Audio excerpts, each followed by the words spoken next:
మిడి cover తో మీ మాతృత్వ కలలను సాకారం చేసుకోండి. ఇప్పుడు IOI పై 50%, IVF పై 20,000 తగ్గింపు మరియు పొందండి ఉచిత కన్సల్టేషన్ తో పాటు ఫ్రీ అల్ట్రాసౌండ్ స్కానింగ్. పుష్ప 2 కు రికార్డుల దాహం తీరడం లేదు. మరికొన్ని రికార్డ్స్ పై కన్నెద్దామనుకుంటే సంక్రాంతి సినిమాలు అడ్డుపడుతున్నాయి.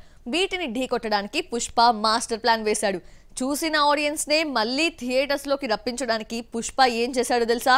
Watch the story. పుష్ప 2 వచ్చి నెల దాటింది. తెలుగులో కలెక్షన్స్ తగ్గినా హిందీలో ఇప్పటికీ మంచి వసూళ్లు రాబడుతోంది. హిందీలో 700-800 కోట్లు కలెక్ట్ చేసిన ఫస్ట్ మూవీగా నిలిచింది. 1831 కోట్లతో బాహుబలి 2 పేరు మీద ఉంటే 1810 కోట్లను దాటేసింది.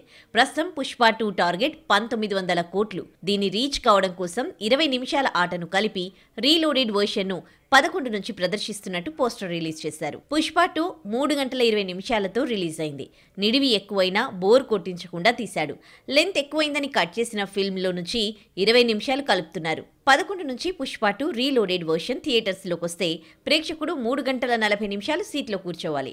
ఇంటర్వెల్, యాడ్స్ కలిపి 4 గంటలు థియేటర్లో గడపాలి. సినిమా రిలీజ్ తర్వాత 10 రోజులకో 20 రోజులకో సాంగ్ లేదంటే 1-2 సీన్స్ కలపడం కామనే. అయితే సినిమా వచ్చిన 40 రోజులకు ఏకంగా 20 నిమిషాల సీన్స్ ను కలుపుతున్నారు. సంక్రాంతి సినిమాలను తట్టుకుని ఇంకా వసూళ్లు రాబట్టాలనుకుంటున్నారు మేకర్స్. తెలుగు రాష్ట్రాల్లో ఇప్పటికే పుష్ప 2 వసూళ్లు తగ్గగా కలిపిన 20 నిమిషాలను చూడ్డానికి ఆడియన్స్ ఇంట్రెస్ట్ చూపిస్తారో లేదో చూడాలి మరి.